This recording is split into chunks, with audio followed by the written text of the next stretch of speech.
omukyala ono abadde asabira wa Pr Bujjingo e Canan land. So yesterday mukyala Irene oyo abadde gyasabire wa Pr Bujjingo. Yesterday babadde ne overnight. Wababadde ne overnight omukyala ono n'agenda osaba. Bwe yagenza osaba yafilide mu katebe. Oba yafilide mu katebe oba mu process nga bamutwala tetumanyi. Naye bo bagamba babeddwadde bagamba bamuleesa akoze eki afudde. So kati abantu ba church oba ba church oba baani abajja omukyala nga afudde ku church ne bamukwata ne bamukasuka emulago. Oba mukasuka emulago ab'emulago ne bakebera mu nsawo ye mwabadde bamutute na buli kimwe ekintu kyonna babadde bakiwereddeyo bamutute mu ddwaliro n'ebintu bye byonna ne batwakwata buvunaanyizibwa kubira family ne bakwata oyo oba kuba ab'eddwaliro bagamba yabadde afudde. So bo ne bakwata enamba mu ssimu y'omulwadde y'omufu omukyala Irene yafudde ne bakuba essimu muganda we. Kati muganda we babadde bonna basabira wa Pr Bujjingo. Kati bali babiri mukadde ne muganda we. Muganda we olumuze bwe koma we waka oba ku weekend we siva mu nyumba. Muganda we yatera okundeetera emmere wansi waka. So muganda we nga bamukubira omuntu bwati ne bwati omumanyi yabadde ne national ID mu nsawo ye.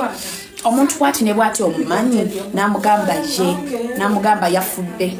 Kati family ne yesula negenda emulago. Bamutuseeko bambi nga yafudde era mukadde ng'etuuka nga babagamba yafudde biki bamuleesa akoze ki bamuleesa afudde.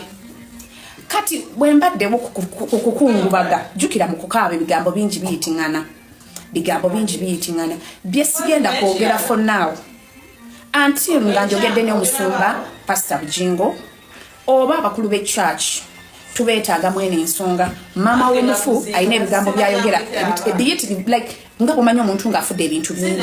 So I want to talk to Pr Bujjingo basinayogera bigambo biri eri ku mufu nga ngenze nenkola live mkubaze mbaseteekamu nga mbalaga embeera nga n'ebigambo ebyogerwa saagala kwogera bigambo byogerwa wati.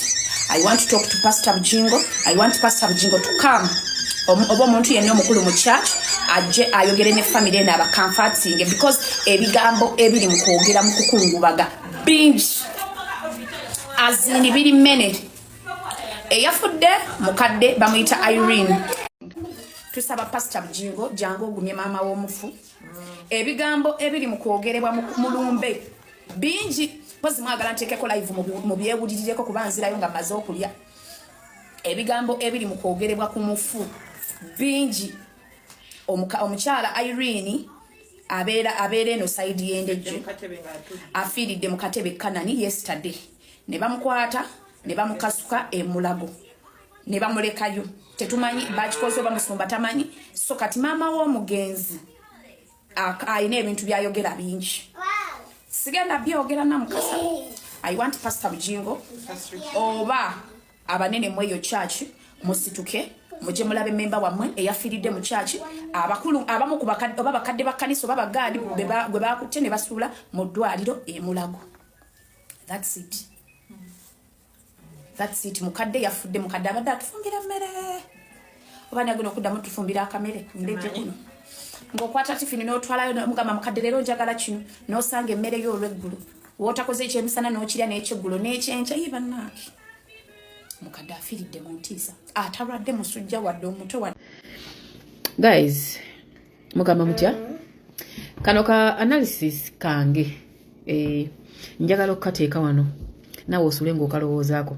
Waliyo facts zenjagala tutunuleko mwenna side zombi sajjati side haji banuto and everything.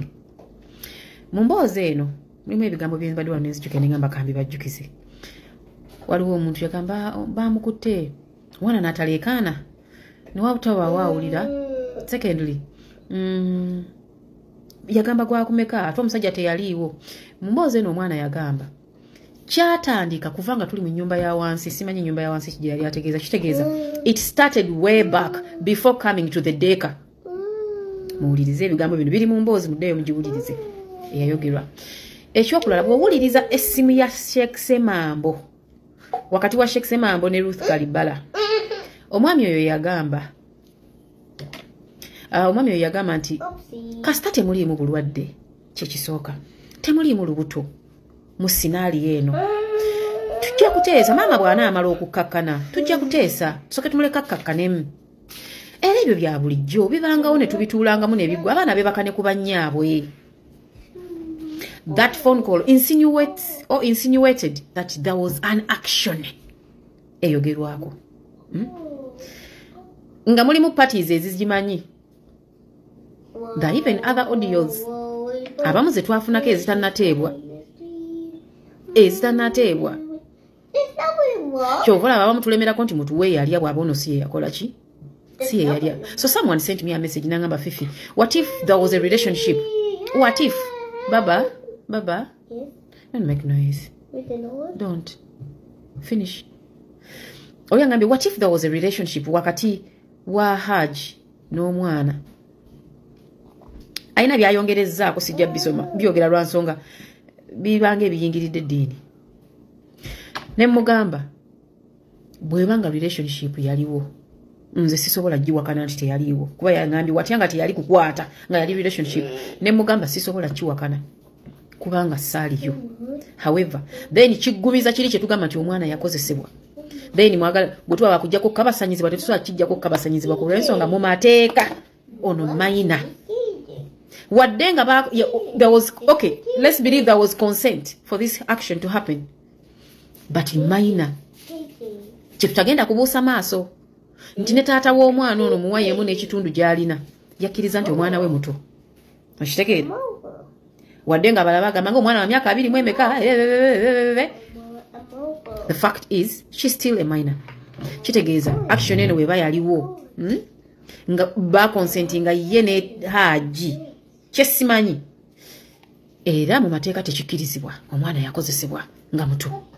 Kusinzira kusema mateeka w'eggwanga lyaffe kubanga omulala agenda kumbuuza bana ababibeeramu nga bato tojja na busirwa kumbuuza eyo question. Nyimiridde ku mateeka ga ggwanga lino. Kwenjogerera. Okitegeera. So bwe babanga nange ninako mukyala w'omuntu omu eyampeereza message ng'olina oludda kw'ofubutuka. When we talked on phone, on record, bwe twayogera ku simu, wali mentioning erinnya ly'omukyala wa Hajji omu nga yali mu meeting eyagezaako okwamendinga ebintu. Naye nga naawe ogamba tekwali kukwata okusinziira ku kyewaŋŋamba ku simu. On record. Nga naawe olingaako akkiriza nti waliwo consenting ku kino ekintu okuhappening. Kachitegeeza kituvuga kituzaayo ku kiri nti omwana ali under age yakozesebwa. Wadde nga muŋŋamba ayinza okuba teyakwatibwa. It was a relationship. Hajati n'agigwamu n'agimanya ng'omusajja ayagala omwana we behind the back biki okusinziira ku message kyemumpeereza. N'omuntu omu.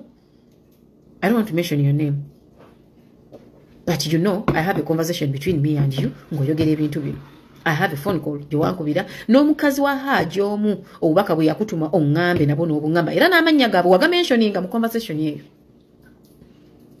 So if you believe, because I won't believe, nze okusinziira ku buwangwa mwenva kyakive omwana okwagala nze ku buwangwa mwenva n'eddiini gye nzikiririzaamu kyakive omwana okwagala kitaawe kaabe nga si yamuzaalafu azongaza omusajja oyo mama amukulaze nga taatawo.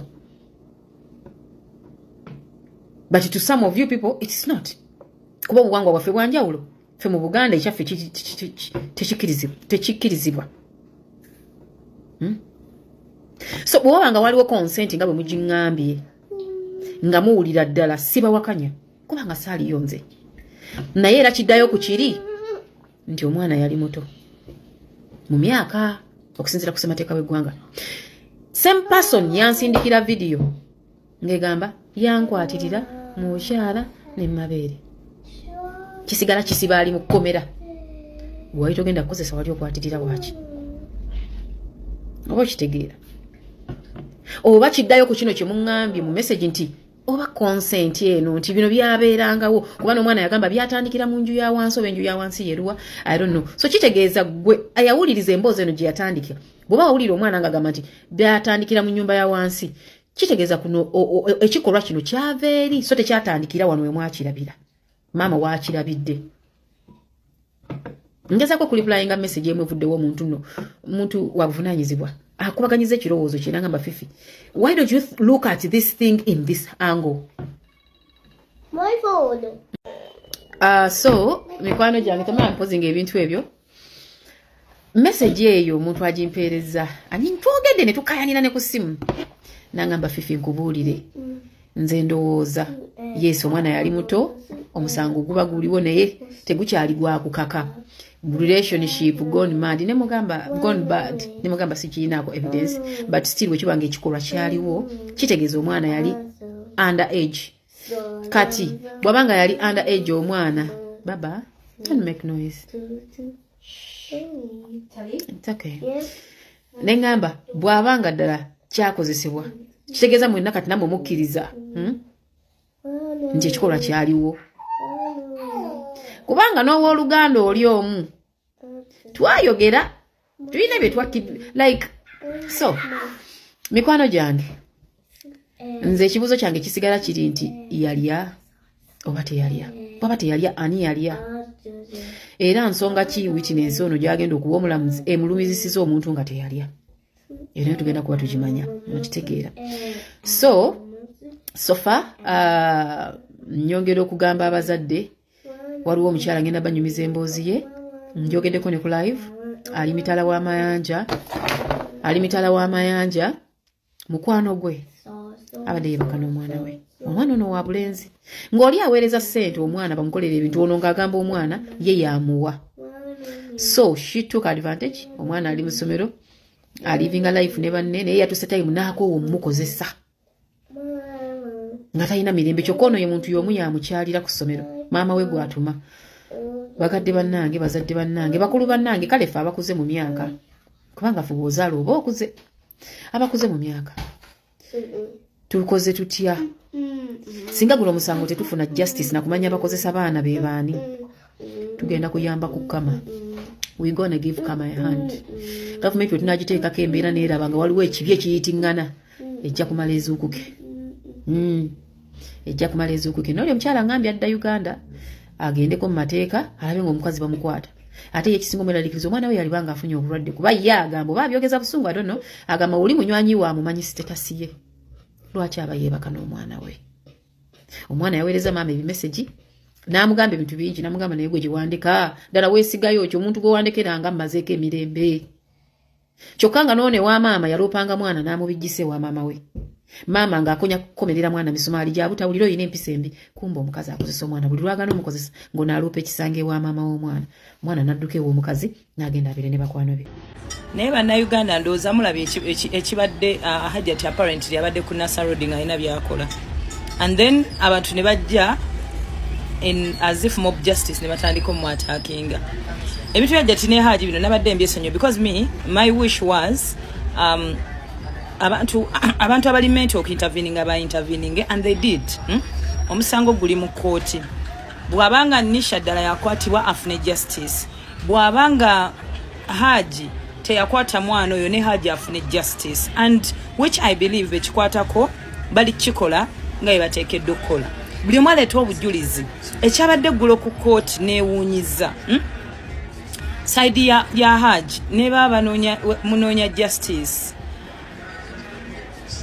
I don't know buli omu yalina engeri gyakolamu ebintu bye but I think that was really uncalled for and what Ugandans are doing here attacking someone who is here kusaidia are looking for justice because fenna abali eno abogera ku social media namwe abali ku ground temumanyi kyaliwo okitegeera temumanyi kyaliwo bwabanga Hajati yakera ku machana aleeta omusango koli yaffe yali erina kubeera emu fenna because Haji yali amaze okukwatibwa naye abali looking for Haji's justice was security to intervene abebikwatako bakiyingiremu banoonye obujulizi bwe batwaluma Haji afune justice ye n'abagamba nti omwana yakwatibwa nga maama we bwagamba oba nabo bafune justice wa omwana yakwatibwa fenna twetaaga ekintu ekyo abagamba omwana ali anoonya justice oba Haji anoonya justice fenna kintu ekyo kyekigenda tuyamba bannamateeka abasawo okitegeera byonna kerere gwe tukola byonna bino byemutandika mob justice tewali kigenda yamba okitegeera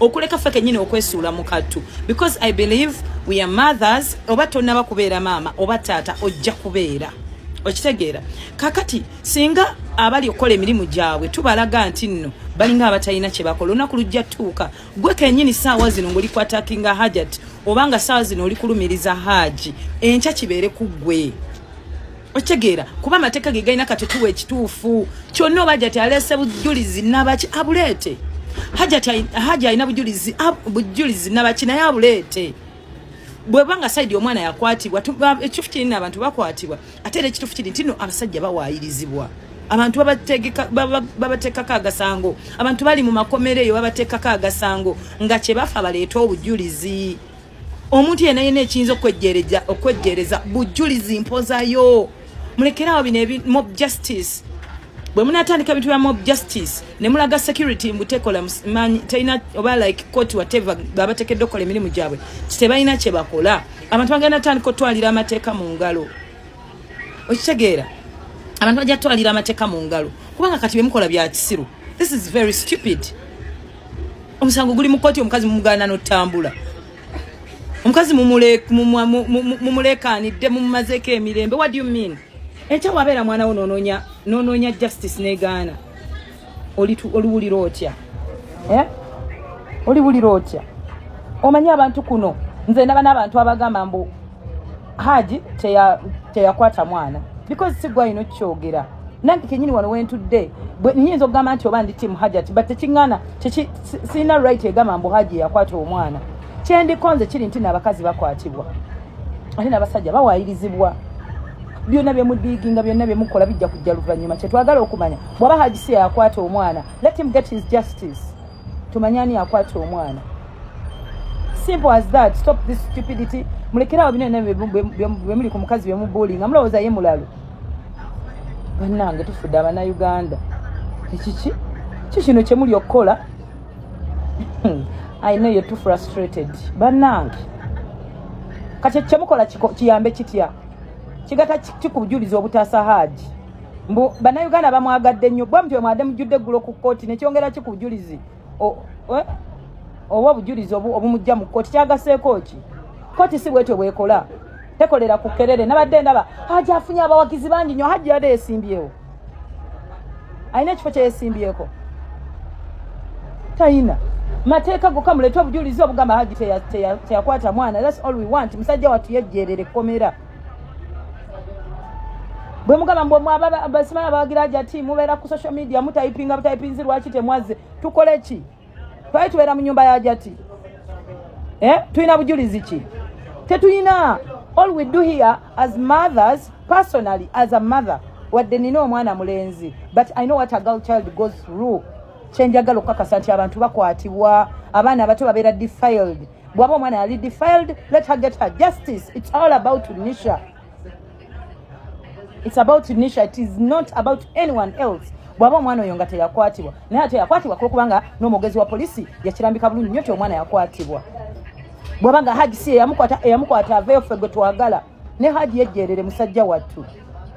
Bw'abanga si yamukwata wano tebitukwatako Hajati personally simumanyi Haji sibimanyi nabiraba ku mawulire naye tekijjawo the fact that iti abantu bakwatibwa. Mad people, mad Ugandans just kigenda ne bakuba abantu abategeera batudde bali mu kuteesa kyogedde kiringa amalebe awo wokutawo weewo minisa awo wokote kyakulonza misabalamu ekyakulonza kyekyo.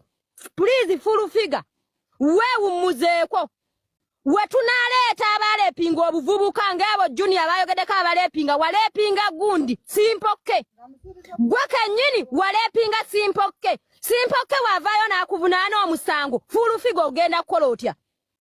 Ogenda kukola otya gwavaayo n'oyasaamirira mu zino ensonga? Omukazi bw'aba yabba gw'ogamba nti yabba kitaawo yabba mwana wa nnyoko ebintu bya yabba kuliko egundi osooka ogulirire oleete ne ba ex abaafa otandika obaleete. Lwaki mukyusa emisango? Omusango gwali musango gwa lepu ate ekikuleese ebyekyapa ng'ovaayo oyasaamirira. Naffe twagala justice ya simpokke kubanga walepinga akaana ekyali kikaleese kaali kaagala buyambi wadda mu kalepinga katunuza mu mboga ya sitaani. Ng'empukuuki gwe fulufiga gwafaanana ng'ekidoli tofaananika.